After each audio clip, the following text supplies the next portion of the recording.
The city is falling asleep. Offices go dark, the streets empty, and the bustle of daytime gives way to a different nightlife. It's during these hours that Haley feels most alive. A young black woman, with an expensive camera over her shoulder, her familiar silhouette in the dim light of the sleeping neighborhoods. Today, she's hunting for special shots for her new portfolio.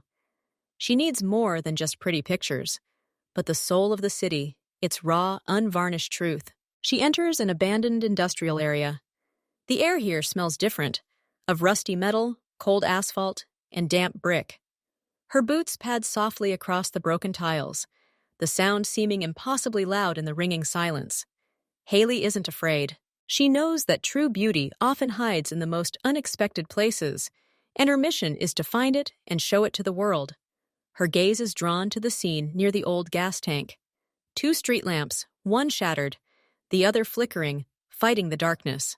Their uneven light falls on a pile of industrial rubble and a peeling brick wall, creating a striking interplay of light and shadow. Sharp, almost graphic lines, deep shadows, and blinding highlights. This isn't just an abandoned place, it's a finished painting. Haley's heart skips a beat with anticipation. She finds the perfect angle and quickly sets up the camera on the tripod. Her fingers, accustomed to the controls, fly over the buttons and dials. She selects a slow shutter speed to capture the full depth of the shadows and closes down the aperture. The world narrows to the viewfinder. She takes the first shot. The flash briefly illuminates the scene, and she checks the result on the display. Yes, this is exactly what she needs. She takes several more takes, moving, changing angles, completely immersing herself in the creative process. She had just crouched down to change the lens when movement appeared in the frame.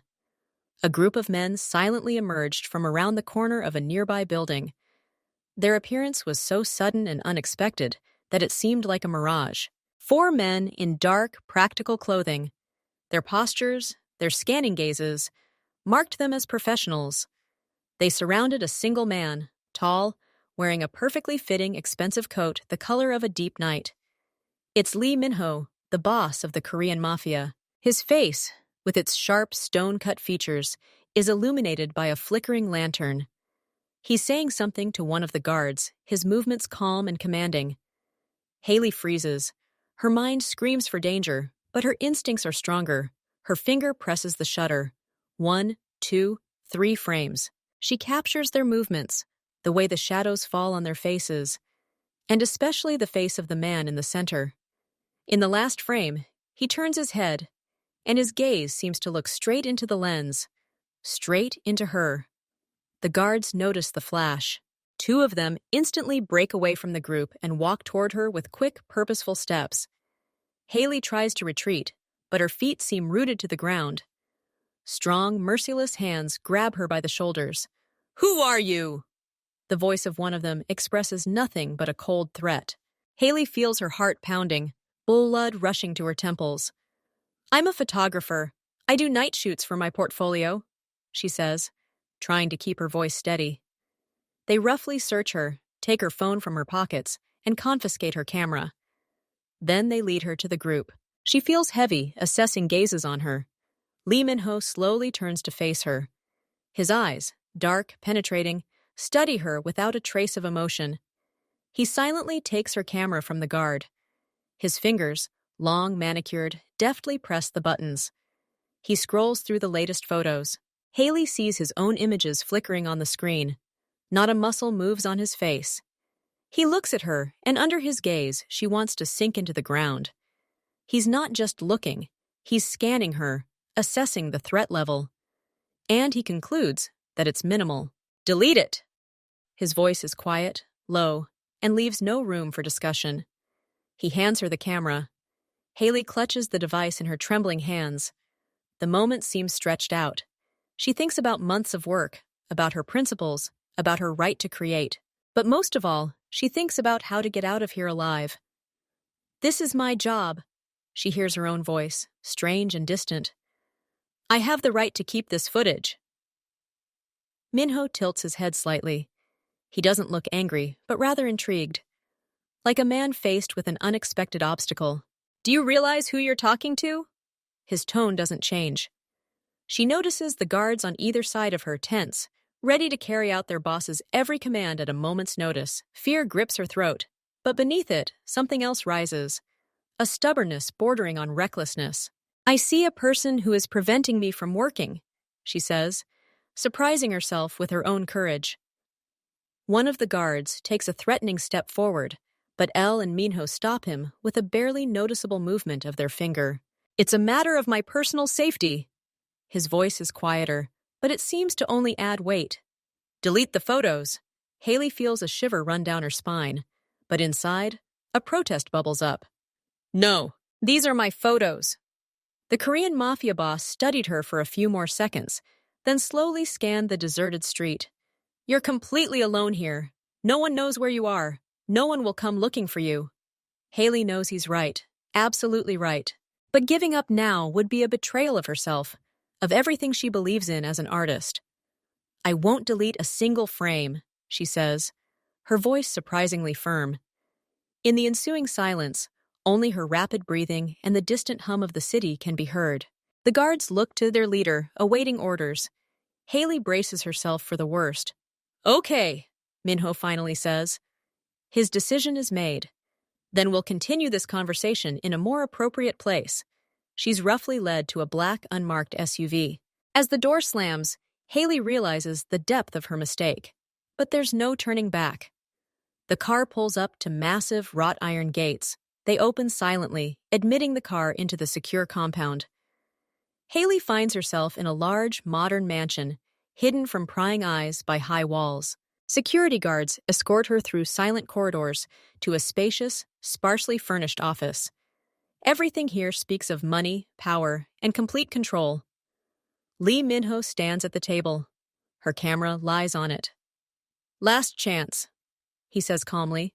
"Delete the photos yourself." Haley shakes her head silently. She can't get her fingers to obey. He picks up the camera. His movements are measured and precise.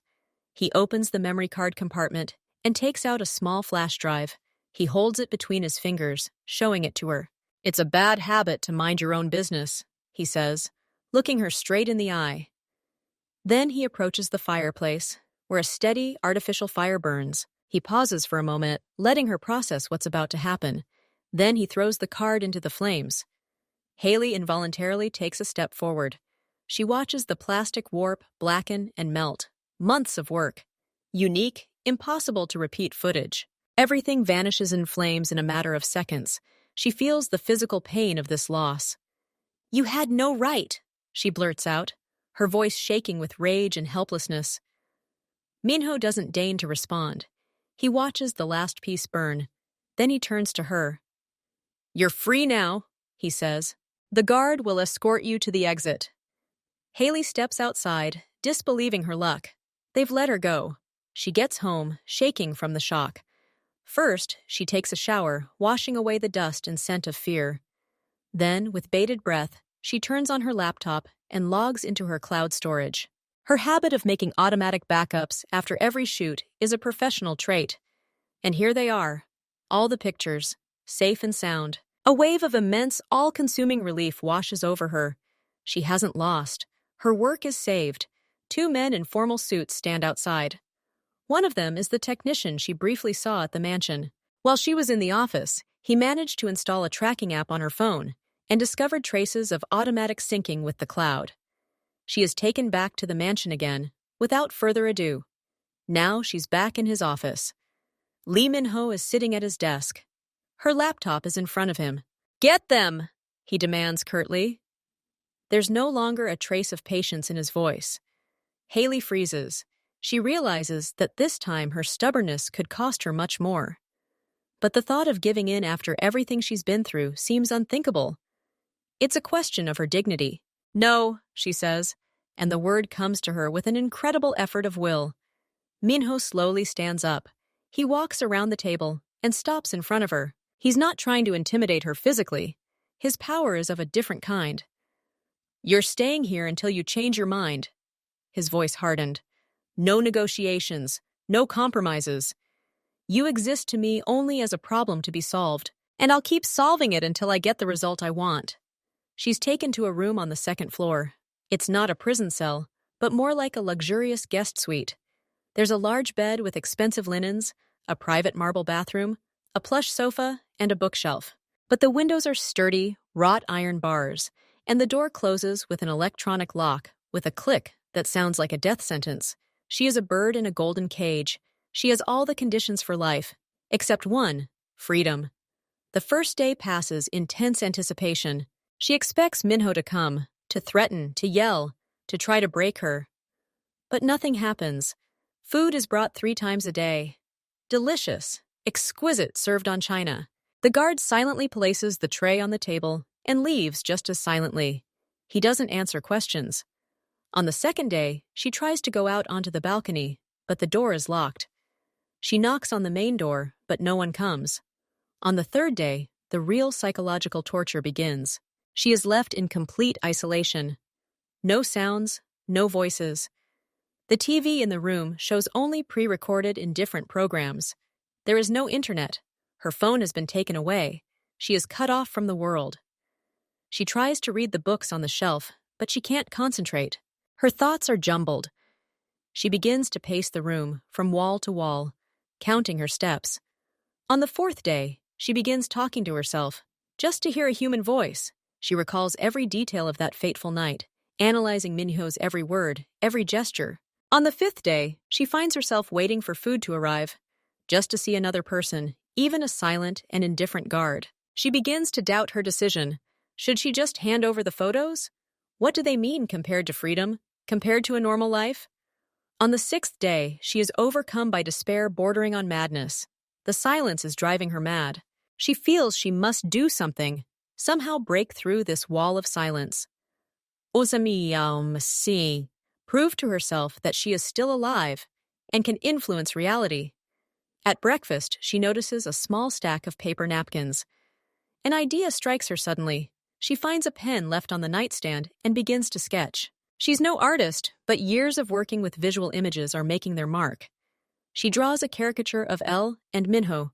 She exaggerates his stern gaze, making it almost comical, and depicts his perfect coat with an exaggeratedly high collar, reminiscent of an imperial robe. In his hand, he holds not a camera, but a baby rattle. At the bottom, she scribbles a cheeky caption, "King of the Night." It's an act of desperation and defiance. She carefully folds the napkin and leaves it in the most visible place, the center of the table. The answer comes that evening. The door to her room flies open with such force that it bounces off the wall and slams shut again. Elle and Minho stand in the doorway. His usually impassive face is twisted with cold, controlled rage. He clutches her caricature in his hand. He enters the room, and the air seems to thicken, becoming heavy and difficult to breathe. What is this? His voice is low and snake-like, every sound cutting into the ear. Haley, trying to maintain a shred of dignity, shrugs, pretending not to care. Just drawing. Out of boredom. He slowly approaches her, his eyes never leaving hers. You think this is funny? You think that by drawing these scribbles you're proving anything? I think being locked up within 4 walls without any communication is what you do to naughty children, so I acted accordingly, she snapped back at him. His eyes narrow to slits. It seems his famous composure, which he wears like armor, has cracked, and real, uncontrollable rage has broken through. He crumples the napkin in his fist. You're right, he says, his voice regaining its icy clarity, but the fire still blazes in his eyes. You're acting like a spoiled brat who doesn't understand the gravity of his situation. Luxury is clearly corrupting you. It creates the illusion that you have a choice. He turns to the guard standing by the door. Take her to the basement. Let her sit in silence and reflect on her behavior. Perhaps basic conditions will help her appreciate the ones she's been given. The word basement sounded like a death sentence. Cold, animalistic terror gripped Haley. Her bravado instantly evaporated, giving way to primal fear. No! W-8! She manages to exhale, but 2 guards already take her by the arms and decisively lead her out of the room. She was led through long, unfamiliar corridors, then down a narrow concrete staircase. The air grew cold and stuffy, smelling of damp, earth, and mold. The door at the end of the stairs opened, and she was pushed inside. The door slammed shut, and Haley heard the click of a heavy mechanical lock, the sound of utter hopelessness. She found herself in complete, almost tangible darkness. She froze in place, afraid to move. Her heart pounded wildly, the thumping echoed in her temples. Slowly, as if blind, she ran her hands along the walls. They felt cold, rough, concrete. The floor was earthen, slightly damp and uninviting. The space was small, only a few steps long and wide. After a few minutes, her eyes began to adjust to the darkness. A weak, dying ray of light filtered through the door, and she could faintly make out the outlines of her new home. No furniture, no windows, only bare walls and emptiness. The temperature was noticeably lower than upstairs, and she felt chilled in her light loungewear. The loneliness in this dark basement was completely different from the cozy room above. There, she felt like a prisoner, but here she felt like she was thrown into a pit, forgotten, non-existent to the outside world. Fear gripped her throat. She tried to scream, to knock on the door, but her cries were swallowed by the thickness of the walls, and no one seemed to heed her knocking. She huddled in the corner, tucking her legs under her, trying to maintain warmth and some semblance of safety. Her thoughts were in disarray. Her stubbornness, her principles, it all seemed so foolish now, such a childish and naive game. For what? For a few photographs? She imagined her bright apartment, her studio with the smell of coffee and freshly printed paper, her warm bed, her friends. All of it was so far away, so unattainable, and all of it could be lost forever. Hours passed, maybe even days. Time flowed differently, in the complete darkness and silence, stretching and compressing, losing all sense of direction. She slept in fits and starts, waking from the cold, dampness, and nightmares that drowned her in this endless darkness. Hunger and thirst became increasingly persistent. Food, a meager portion of bread and a mug of water, was brought once a day. The door opened only for a few seconds, letting in a brief streak of light before slamming shut again. The silence became a physical pressure on her eardrums. She began to hear her own heartbeat, the rush of blood in her ears, the creaking of her own joints. She tried to recall songs, poems, and recite passages from books she remembered, but her own voice in the absolute darkness sounded alien, eerie, like the voice of a madman. The doubts that had been sown upstairs now flourished here in the basement. Who needed her sacrifice? Who even knew where she was? Lee Minho wasn't joking. He was prepared to leave her here to rot. Her stubbornness threatened to destroy her. The thought of never seeing the sun again, never feeling the wind on her face, was unbearable, paralyzing. On the third day, it seemed like the third, when the door opened slightly to hand her rations, she mustered her last strength. Her voice was hoarse from thirst, disuse, and fear. "I'm ready to talk," she whispered through the crack between the door and the frame. "Tell him. I agree. I'll give him all the pictures. Just let me out of here." The guard nodded silently and closed the door. The click of the lock sounded especially loud. Relief, mixed with searing shame and humiliation, washed over her. She had given in, she had broken, but that no longer mattered. All that mattered was getting out of here. She expected to be let out immediately, for this nightmare to end. She listened to every rustle outside the door, hoping to hear the footsteps of her rescuers, but the minutes dragged on, turning into hours. The door didn't open. Panic began to creep in again, cold and sticky. Maybe the guard hadn't delivered the message. Maybe Minho had simply ignored her. Maybe they'd decided it was easier to leave her here forever. Finally, after several agonizing hours, she heard footsteps outside the door. But it wasn't Minho. The guard's voice came from behind the door, indifferent and formal. "The boss said you changed your mind too quickly. He thinks you need a little more time for your decision to become more informed. To be sure." The words crashed down on her with a new, crushing force. This wasn't just revenge for a caricature. It was a demonstration of absolute power. He was showing her that he alone decided when her suffering would end.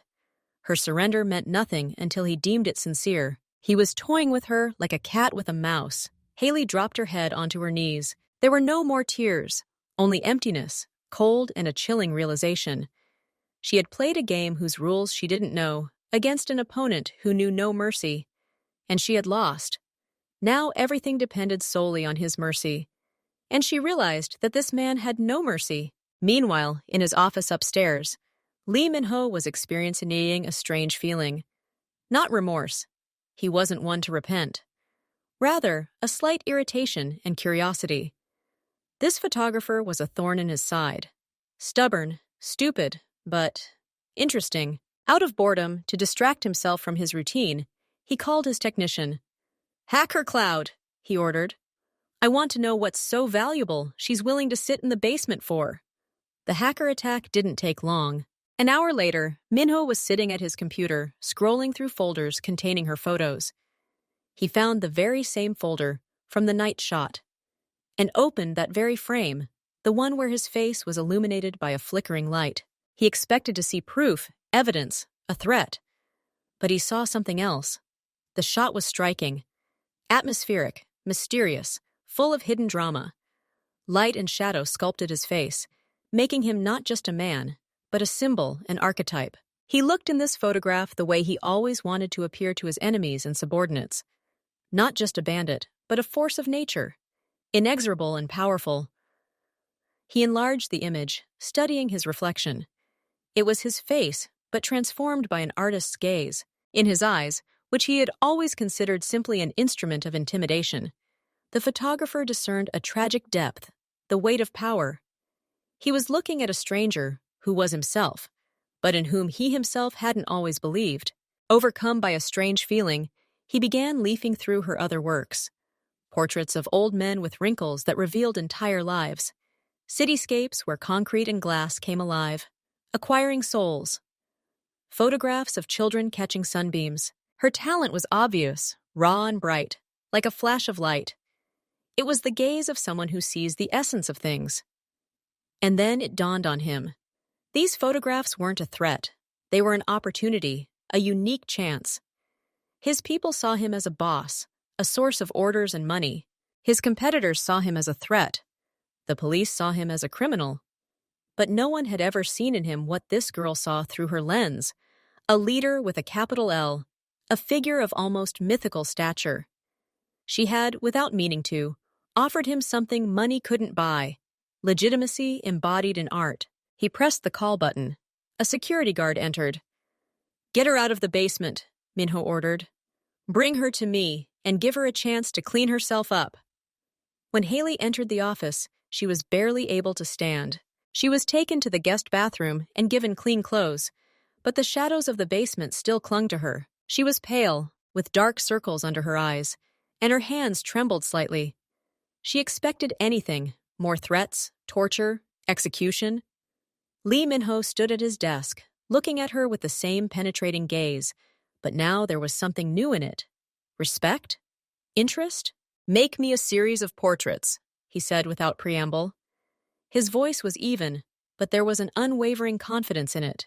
"Just as powerful, like that night shot." Haley stared at him, disbelieving. Her brain refused to process this information. After everything he'd done to her, the threats, the destruction of her work, the basement, the psychological torture, he was offering her a photo shoot? Was this some kind of elaborate taunt, a new game? "What?" was all she could muster. "You heard me," he replied. "I want you to take a picture of me. Not as a criminal the police want to get their hands on, but as a leader, just the way you see it." The shock slowly began to dissipate, giving way to sober, professional calculation. She understood that this was her only chance for freedom, but she couldn't simply agree. She had to establish her own rules.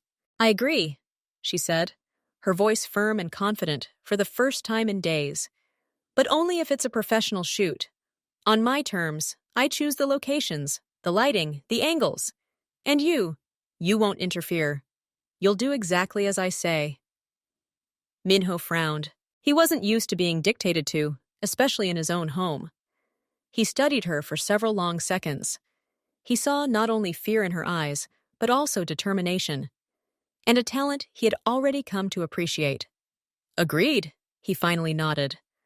Reluctantly, but he nodded. The first shoot took place in his office. When Haley got her camera back, she seemed transformed. The tremors in her hands disappeared. Her gaze became focused and sharp. She was in her element. "Sit at the table," she commanded. "No, not like that." "Turn toward the light. Place your hands on the table. Interlace your fingers. Look straight into the lens. Don't move." Minho, to his own surprise, complied. He saw how she worked, quickly, efficiently, without fuss. She no longer feared him. At this moment, she was in control. She photographed him as he looked serious, looking into the camera, with a silent challenge, with the very same imperious steadfastness that he wanted to see. The second session took place by a huge window overlooking the city at night. She asked him to stand with his back to her, looking at the lights below. She caught him in a moment of contemplation, his shoulders slightly hunched, his posture conveying not only strength, but also the weight of responsibility and loneliness. This portrait was more human, but no less powerful. She used only the natural light of the city, constructing the composition so that he seemed not just a man at a window, but a ruler contemplating his domain. When filming was finished, she selected the best shots and showed them to him. Lee Min-ho stared at the images on the big screen. He saw more than just photographs. He saw a myth embodied in digital form. He saw the man he always wanted to be. Strong, decisive, relentless, but also not without depth. He was more than pleased. He was impressed. "Good job," he said, and that was the highest praise he could muster. He turned from the screen to the window, looking out at his city again. His profile was sharp and expressionless. "The shoot is over. You're free to go," he said without looking at her. There were no more threats, no conditions, simply a statement of fact. Haley silently gathered her equipment.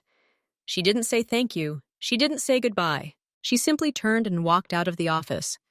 The security guard at the entrance silently handed her her things and opened the door for her. She stepped out of the mansion, and the first breath of fresh night air seemed the sweetest she'd ever tasted. She held her camera in her hands, the instrument that had nearly destroyed her, but ultimately saved her. And she carried with her a new, strange, terrifying story that would stay with her forever. The story of how she photographed a mafia boss, and of that thin, invisible line that separates horror from art and criminal from myth. 2 weeks after that strange night, Haley sits in a coffee shop downtown, sorting through her photo archive. She's trying to return to normal life, but the shadows of Elle and Minho and the memories of the basement haunt her. She flinches at every loud sound, and at night she dreams of the city lights outside his window. She orders a second latte and, looking up, freezes. He's standing at the counter. Lee Min-ho, alone, in an expensive but unremarkable dark gray coat. He pays for the black coffee, and his gaze glides around the room, stopping on her. The same surprise flickers in his eyes as hers. He doesn't hesitate for a second. With a glass in his hand, he approaches her table. "It's an accident," he says. Not a question, but a statement of fact. His voice is still even, but without the previous icy detachment. "The city isn't that big," Haley counters, trying to keep her voice steady. Her palms instantly become clammy. He looks at her laptop, at the open photos. "You continue to work." "This is my job," she says, closing the laptop lid with a slight defiance. He nods, taking a sip of coffee. The awkward silence stretches. Neither of them knows what to say. Enemies, unwitting partners in a strange creative process, and now, 2 people in a coffee shop. He says finally, and it sounds awkward, almost human. "I know," Haley replies, and then suddenly adds, "Thank you for letting me out then." He looks at her, and she sees something like respect in his eyes. "You kept your end of the bargain." He stands for a moment longer, then nods slightly. "Goodbye, Haley." He leaves. She watches him go, unable to comprehend the strange mixture of relief and slight disappointment that he's gone so quickly.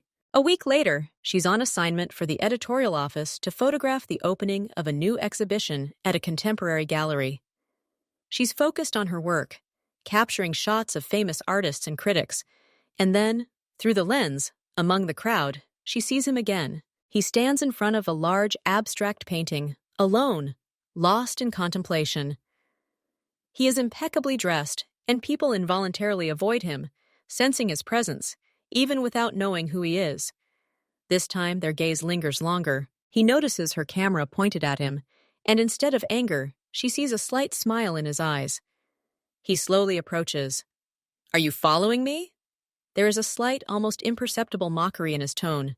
"You're too important to just be in the picture," she replies, lowering the camera. This time, she feels a little more confident. "I was told this exhibition was worth seeing," he says, looking around the room. "I rarely go to places like this." "And what do you think?" "It's noisy. A lot of pretense," he says frankly. "But there are a couple of works.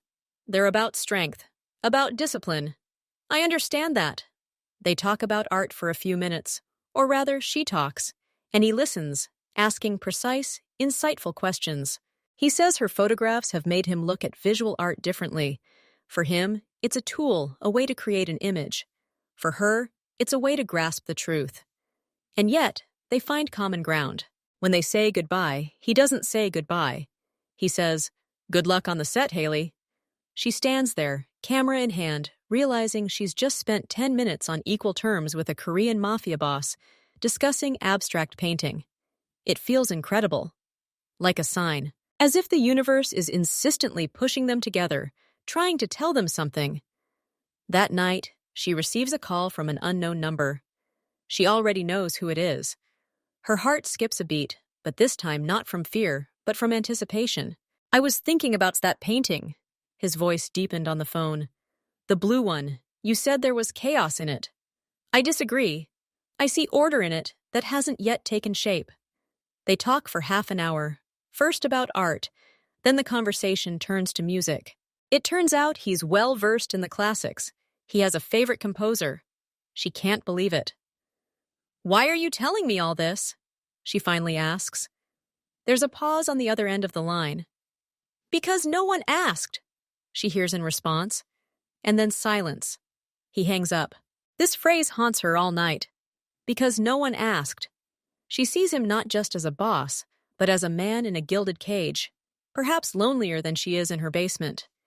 Their meetings become regular. They never arrange them in advance. He shows up at the same restaurants where she dines with friends, and she notices his security guards waiting outside. She finds him in the fiction section of a bookstore. It seems they both seek out these chance encounters.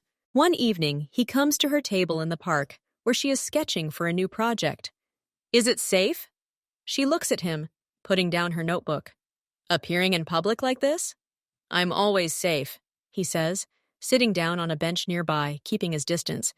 "And this place? It's neutral." They talk. He asks about her childhood, how she became a photographer. She talks about her family, about moving, about her first victories and disappointments. He listens with incredible concentration. Then he tells something about himself, not about his business, but about his childhood and soul, about his strict father, about how he first tasted power. These are fragmentary, sparse stories, but for her they mean more than any confession. He walks her home, his car following at a respectful distance. "Thanks for the company," she says at the entrance. "Thank you for talking," he replies. He looks at her, and there's something in his gaze that sends warmth through her. He doesn't try to touch her. He simply nods slightly and walks away. He begins calling her late at night. These calls become their ritual. They talk about everything and nothing. Sometimes they're simply silent, listening to each other breathe. He increasingly asks her opinion, not about art, but about business decisions. He speaks in metaphors, but she gets the gist. Her outside perspective proves more valuable to him than the advice of his subordinates. One day he says, "That basement, that shouldn't have happened." It was the closest thing she had ever heard from him to an apology. "It happened," she answers quietly. "And we've both changed since then." "Yes," he agrees. "We have changed." He invites her to his mansion, officially, to discuss the possibility of a new photo shoot. Unofficially, they both know it's not the case. She arrives, and this time she's taken neither to the office nor to that very room. They dine in a small, cozy dining room overlooking the garden at night. There are no guards inside, just the two of them. He looks at her across the table, his features softening in the candlelight. "I don't know what's going on between us, Haley," he says, putting down his napkin. His voice lacks its usual confidence. There's a vulnerability in it she would never have suspected. Me too, she admits honestly. It complicates a lot of things, he continues. But when I don't see you for a few days, everything seems gray. Without your gaze, my world loses its color. He called her you. For the first time. She gets up from the table and goes to the window. She looks at her reflection in the glass, mixed with the city lights. I know, she says. I find myself looking for you in the crowd too. He stands up and approaches her. He's not behind her, but next to her. Their shoulders are almost touching. I can't promise you safety, he says quietly, or a normal life, but I can promise that I'll never harm you again, and that your talent will be more important to me than my ego. This is more than she could have expected. Much more. She turns to him. She doesn't answer. She simply looks into his eyes, allowing him to see everything she feels: fear, hope, confusion, and growing affection. He slowly, giving her time to retreat, brings his hand to her face. His fingers barely touch her cheek. It's not a grab, not a demand. It's a question, and her response is a slight tilt of her head, pressing her cheek into his palm. This tiny movement erases the last distance between the mafia boss and the photographer, between the jailer and the captive. Now they are simply a man and a woman, standing on the threshold of something new, dangerous, and incredibly desirable. Since the last barrier between them had disappeared, their meetings had become different. Now, Elle and Minho viewed Haley not as an interesting curiosity or a partner in a strange deal, but as someone who had managed to break through his armor. He began to confide in her in small ways. He told her about his day, shared thoughts he would never voice in front of his people, and in return, he was interested in her work. One evening, as they sat in his library, he put down the book he had been looking at and looked at it thoughtfully. "Show me what you're working on now," he asked. His tone was gentle, but his eyes showed genuine interest. "Not commissioned work. What you're shooting for yourself." Haley hesitated for a moment. Her personal projects were sacred to her, a place she never allowed anyone else to enter. But his request didn't sound like an order. It was an invitation into her world. "Okay," she agreed, opening her laptop. She began flipping through the latest photos. Street scenes, portraits of strangers, landscapes of the outskirts. He listened to her comments, nodded, asked questions. He seemed genuinely interested in her perspective. And so she opened this folder from her latest reportage shoot. It had been taken a few days earlier at the port. Haley was looking for interesting light and dynamic scenes for her new series. "Is this from yesterday?" Minho asked, moving closer. "Yes, in the old port. There's a wonderful light there at sunset." She flipped through the frames. Stevedores, fishing boats, seagulls. And suddenly, his hand fell on her wrist, gently but firmly stopping her. "Stop!" His voice lost all its softness. It became smooth and cold as a blade again. She looked at him. All the warmth had vanished from his face. His gaze was fixed on the screen. The photograph, taken from a distance but with a powerful telephoto lens, captured two people. They were standing by the dock, away from the main hustle and bustle, their conversation seeming intense and private. One was a tall, gray-haired Caucasian man, a man Haley had never seen before. The other, she recognized the other instantly. It was Jong Hyun, Minho's right-hand man, his most trusted confidant, the one he called brother. "Zoom in," Minho ordered, his voice lifeless. She enlarged the image. The quality was excellent. Both men's faces were clearly visible. Chan's expression was serious, focused. He was listening intently to something. The European was insistently saying something to him, his gestures seeming demanding. "Who is this man?" Haley asked, feeling a chill run down her spine. Minho didn't answer. He continued to stare at the screen, but she could see how his jaw tightened, how slowly and deeply he took a breath, trying to control the storm raging inside him. "This man," he finally said, enunciating each word, "is Alessandro of Italy, the boss of an Italian family. Our competitor. For the past 3 months, we've been engaged in complex negotiations with him, about dividing spheres of influence. Negotiations that were about to conclude with a peace agreement. He paused. Negotiations that Chang Hyun conducted on my behalf. The silence in the library became thunderous. Haley glanced between the screen and Minho. She wasn't stupid. She understood everything. Minho's confidant, his brother, was secretly meeting with the enemy, negotiating on his behalf. And this meeting was clearly unauthorized.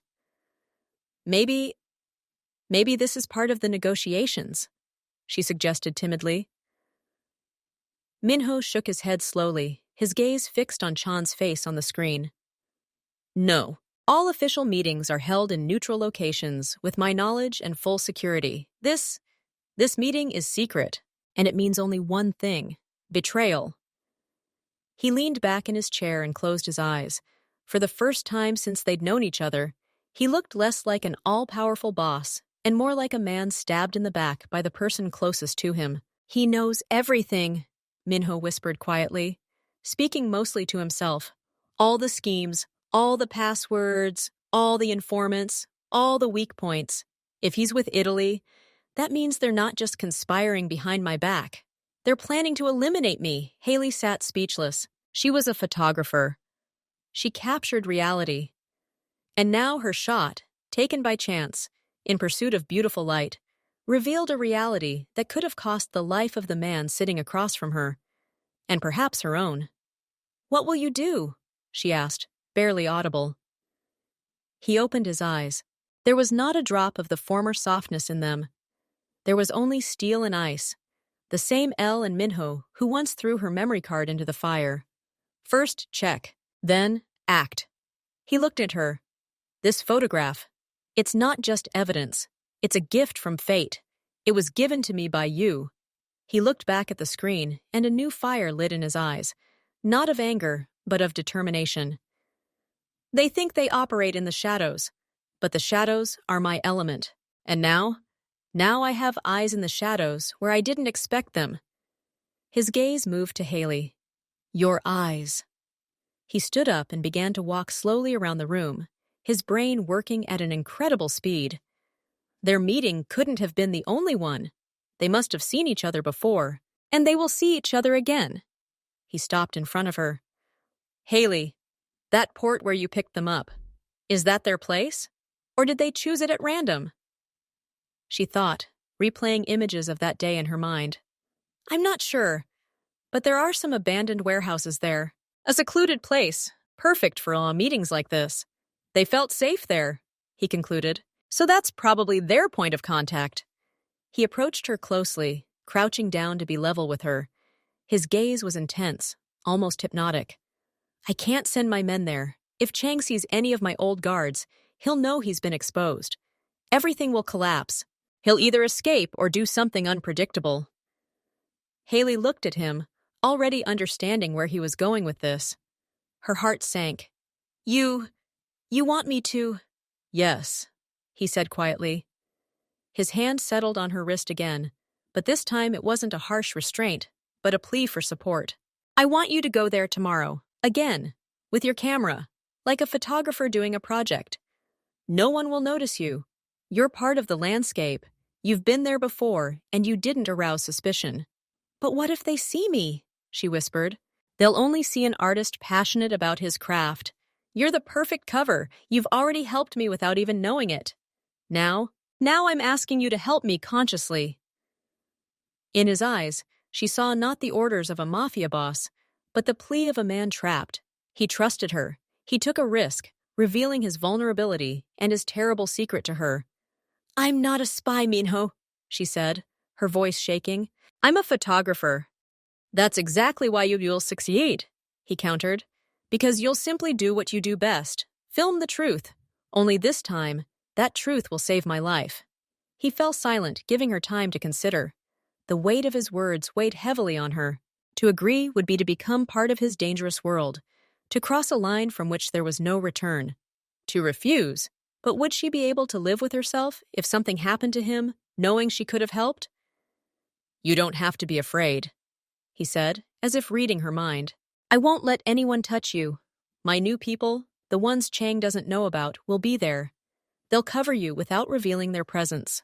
You'll be completely safe. I promise you that. He promised again, and this time she believed him. She looked at the laptop, at the traitor's frozen face. She looked at Minho, at the man who had gone from being her captor to the one now begging her for help. Okay, she breathed. I'll do it. They spent the rest of the evening planning. He showed her the exact spot on the map where she should set up camp. He gave her a small, discreet device similar to a phone power bank. It's a directional microphone, he explained. You just point it at them like a camera lens. It'll record everything they say. Footage is fine, but their words are proof that can't be disputed. He instructed her on the communication regime. No phone calls, only short messages on an encrypted messenger if anything went wrong. The most important thing is to act naturally, he repeated. You're an artist, absorbed in your work. You're photographing waves, seagulls, ships. They're just incidental elements in your composition. Don't stare at them. Don't show interest in them. When everything was discussed, he walked her to the door. He stood before her, serious and focused. Thank you, Haley, he said. And those two words carried the weight of the world. What you do, no one has ever done that for me. He didn't kiss her. He didn't hug her. This wasn't a moment for tenderness. It was a moment of union, forged in the twilight between light and darkness, where she agreed to be his eyes in a world that had suddenly become hostile. The next morning, Haley was at the port. It was chilly, with a sharp sea wind blowing. She set up her tripod, donned a thick hat, and a large scarf that partially obscured her face. She looked like a typical bohemian, agonizing over her art. Her heart was pounding. Every creak of the door, every step behind her made her shudder. She pretended to photograph the horizon, the sails on the water, the reflections in the puddles, but her whole being was tense with anticipation. Their appearance was not long in coming. At precisely 11, as Minho had predicted, two figures appeared from around the corner of the distant warehouse, Jang Hyun and Alessandro Vitali. They retreated back to the same pier. Haley slowly turned the camera in their direction, as if searching for a new angle. She didn't look through the viewfinder, using the tilt screen. Her fingers were icy, but they memorized every movement. She started recording on the microphone in her jacket pocket and aimed it as she'd been taught, as if she were simply bracing her hand on a tripod. She filmed them, close up, medium, wide. She was an evidence-taking machine disguised as an inspired artist. She saw their gestures, their facial expressions. This time, the conversation seemed even more tense. Vitali argued passionately, and Chan listened grimly, nodding. At one point, Chan glanced around, and his gaze slid over her. Haley froze, still staring at the camera screen, pretending to study the composition. Her breath caught, but his gaze, full of detachment and slight disdain for the intrusive artist, slid on. He didn't recognize her as the girl he'd once seen in Minho's mansion. To him, she was nothing. That moment was a turning point for her. Fear retreated, giving way to a cold, clear focus. She was doing her job, and doing it brilliantly. The meeting lasted about 20 minutes. Then the men went their separate ways. Haley continued filming for another half hour to avoid suspicion, then, just as slowly and deliberately, gathered her equipment and left. That evening, they were back in the library. She showed him the footage on the large TV screen. The sound from the microphone was clear and distinct. They heard Vitali speak of reorganizing the business, of neutralizing the main problem, of a new era under our joint leadership. Jang Hyun spoke less, but his brief remarks, I will ensure access. My people control key points. The time will be agreed upon. Left no doubt about his role in the impending coup. Minho watched and listened, silently. When the recording ended, he sat motionless, staring at the black screen. That's enough, he finally said. His voice was calm, but Haley sensed a restrained anger in it, like the tension before lightning strikes. More than enough. He turned to face her. His face was pale, but his eyes were shining. You did the impossible, he said. You didn't just help. You single-handedly carried out an operation that a whole team of professionals couldn't have carried out. They didn't even sense a threat. He stood up and went to the window, looking out at the lights of the city he considered his own, and which his own people were preparing to take from him. Now I know their plans. I know their timing. I know their weaknesses, he turned to her. There was no joy in his smile, only the cold determination of a predator cornering its prey. The game has just started over, and this time, I move first. He approached her and took her face in his hands. His touch was firm and yet infinitely gentle. Thank you, he said again, and this time his voice wavered.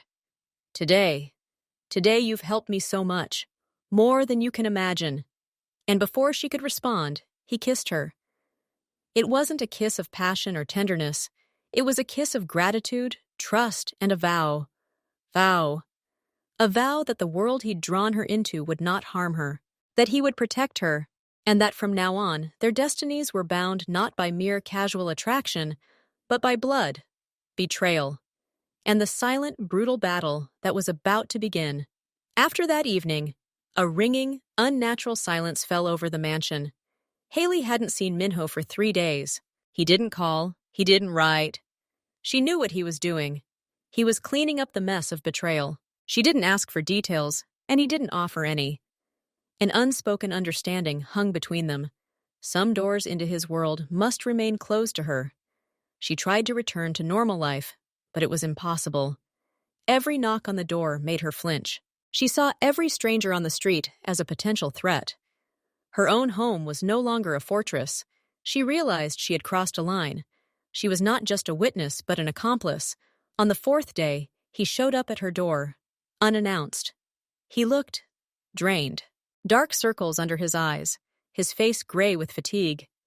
He exuded a cold, distant air, as if he'd just returned from war. He walked in, silently took off his coat, and sat down on her sofa, resting his head on the back. He closed his eyes.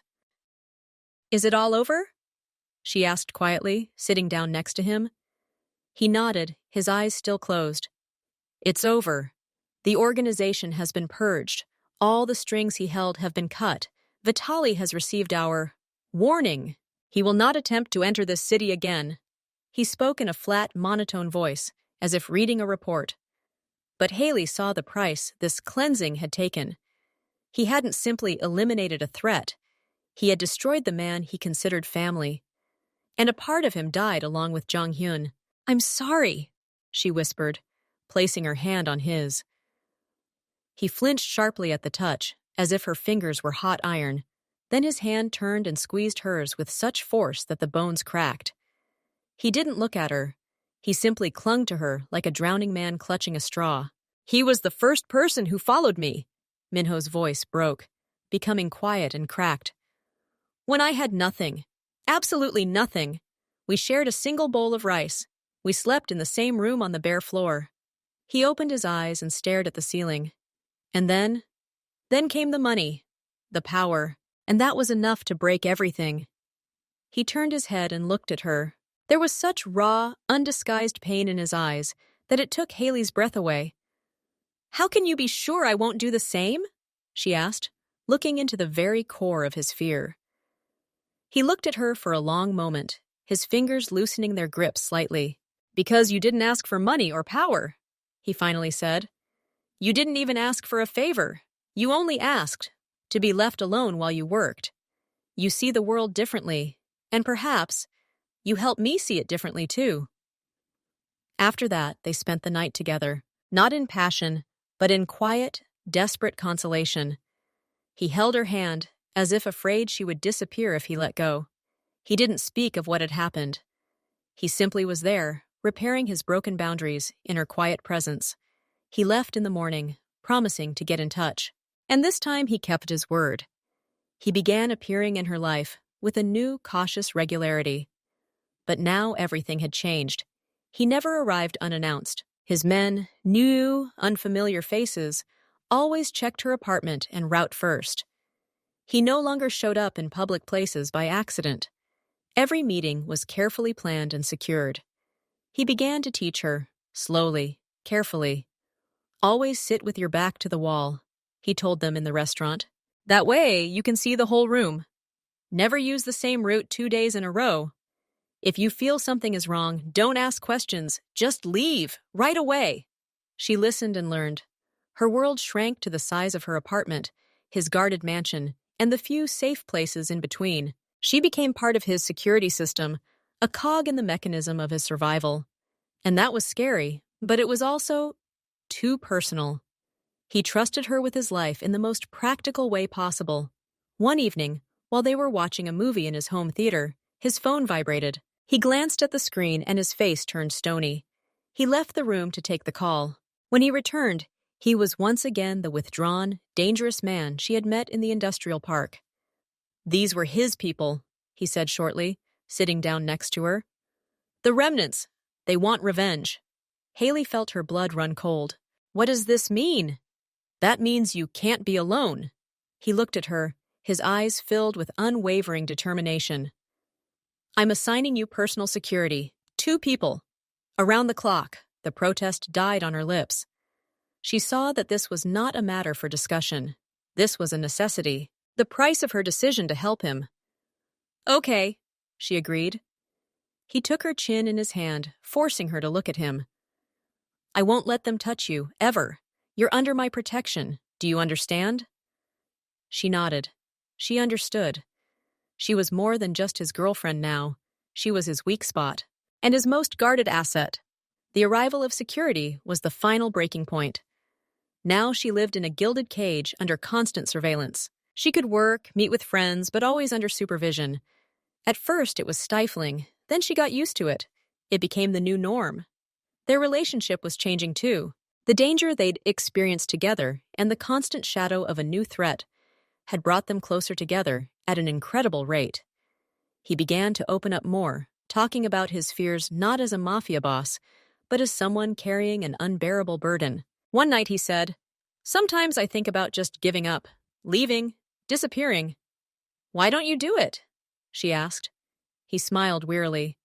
"Because they'll follow me and find me, and then I'll be defenseless.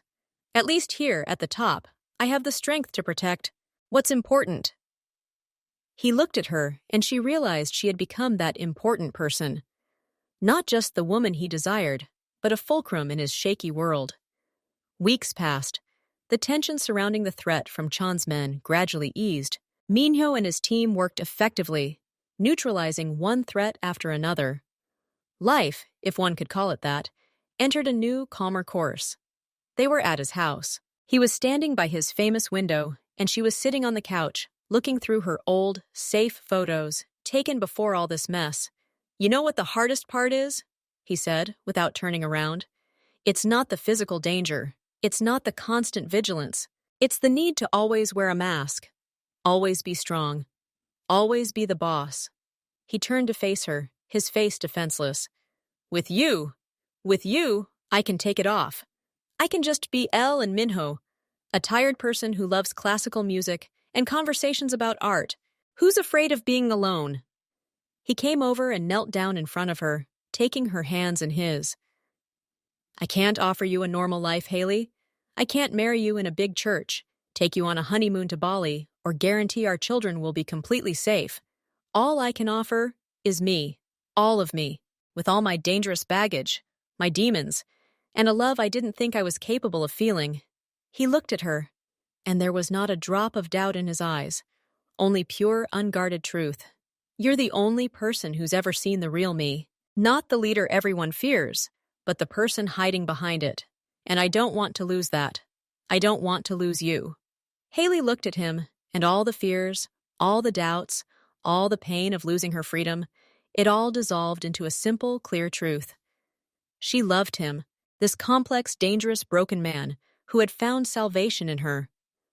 "I don't need a big church," she said quietly. "And Bali never interested me. I need you, the real you, with all your baggage." She saw tears well up in his eyes. For the first time, he pressed her hand to his cheek and closed his eyes. "Then stay with me," he whispered. "Be my light in this darkness." "I'm staying," she replied.